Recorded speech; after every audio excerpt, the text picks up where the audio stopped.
Hello everyone, welcome back to my YouTube channel. আজকে নিয়ে এসেছি সবারই খুব প্রিয় একটা রেসিপি, সয়া চিলি। খুব সহজভাবে এই রান্নাটা করেছি যাতে সবাই বুঝতে পারে, সবার খুব ভালো লাগে। চলুন দেখে নেওয়া যাক। ভিডিওটা ভালো লাগলে অবশ্যই লাইক করবেন, চ্যানেলটাকে সাবস্ক্রাইব করে পাশে থাকবেন। তো আমি এখানে 200 গ্রাম পরিমাণ মতো সয়াবিনগুলোকে নিয়ে নিয়েছি।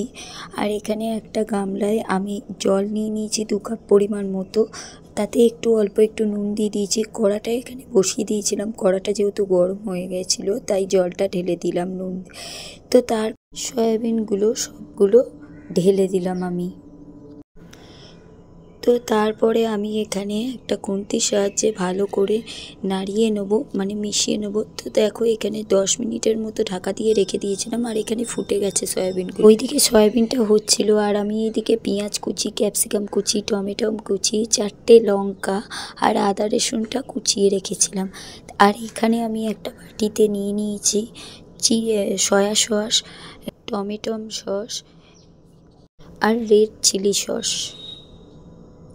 আর এখানে দেখো সয়াবিনগুলো হয়ে গেছে। আমি একটা ছাঁচা করে সয়াবিনগুলো মানে জলগুলো ছেঁকে সয়াবিনগুলো একটা গামলার মধ্যে তুলে রেখে দিয়েছি। তো এই দেখো এখানে সয়াবিনগুলো হালকা যে ঠান্ডা জলে ধুয়ে নিয়েছিলাম, ধুয়ে নিয়ে আস্তে করে ভালো করে নিগড়ে নিতে হবে যাতে ভেতরে জলটা না থাকে। তো এই দেখো এখানে আমি সব কটা সয়াবিন নিগড়ে নিয়েছি। এবার আমি দেবো হচ্ছে অল্প একটু আদা রসুন বাটা, আর দেবো হচ্ছে 2 চামচ পরিমাণ মতো কর্নফ্লাওয়ার। আর এখানে দিয়ে দিচ্ছি 2 চামচ মতো ময়দা। তারপরে অল্প একটু 1 চিপির মতো সাদা তেল দিয়ে দেবো, এটা তোমরা চামচ করেও দিতে পারো।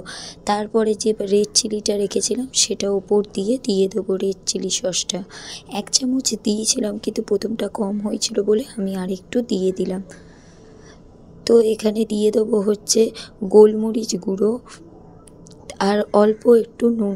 নুনটা তোমরা স্বাদ অনুযায়ী দেবে, বুঝে দেবে নুনটা, কেন যেহেতু সয়াবিনটা ভেজানোর সময় তখন নুন দেওয়া হয়েছিল। এবার সবগুলোকে মাখিয়ে নিতে হবে।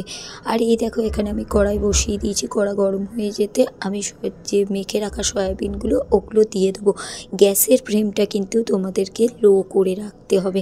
এই দেখো হালকা লাল লাল হয়ে গেছে আর এখানে আমি একটা প্লেটে তুলে নিয়েছি।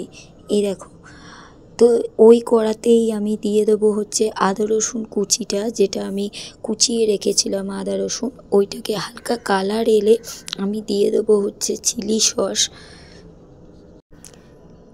তো চিলি সসটা দিয়ে আমি একটু ভালো করে নাড়িয়ে নেবো, কেন যাতে মিশে যায় ভালো করে। তারপরে আমি কেটে রাখা পেঁয়াজটা দিয়ে দেবো, ক্যাপসিকামটা দিয়ে ভালো করে হালকা একটু নাড়িয়ে নেবো, কারণ তেলটা যাতে মানে নিচে লেগে না যায়। তারপরে আমি টমেটোগুলো দিয়ে দিচ্ছি।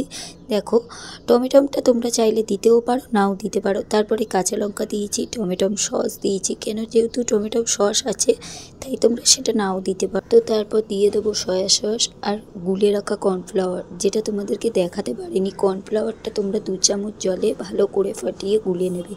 আর লাস্টে অল্প একটু আমি চিনি দিয়ে দিয়েছি, এটা হচ্ছে কালার হওয়ার জন্যই চিনিটা দিয়েছি। দিয়ে দেখো একটু গেবি থাকবে, তারপরেই তোমরা হচ্ছে সয়াবিনগুলোকে দিয়ে দেবে। তো আমি এখানে সয়াবিনগুলো সব দিয়ে দিচ্ছি। তো তারপরে আমি 2 মিনিটের মতো ঢাকা দিয়ে দিয়েছিলাম যাতে সয়াবিনগুলো সফট হয় তার জন্য। তো এটাকে নামানোর আগে তোমরা কাঁচা লঙ্কা কুচি আর গোলমরিচ গুঁড়ো দিতে পারো। আমি এখানে অ্যাড করিনি যেহেতু বাচ্চারা খাবে, তো তার জন্যই আমি এখানে দিইনি। তোমরা চাইলে এগুলোকে দিতে পারো। আর ঝাল মিষ্টিটা তোমরা একটু বুঝে দেবে। ব্যাস তৈরি। এবার হচ্ছে তোমরা রুটির সাথে, পরোটার সাথে, যে কোনো খাবারের সাথেই তোমরা এটা দিতে পারো। আজকের মতো ভিডিওটা এইটুকু।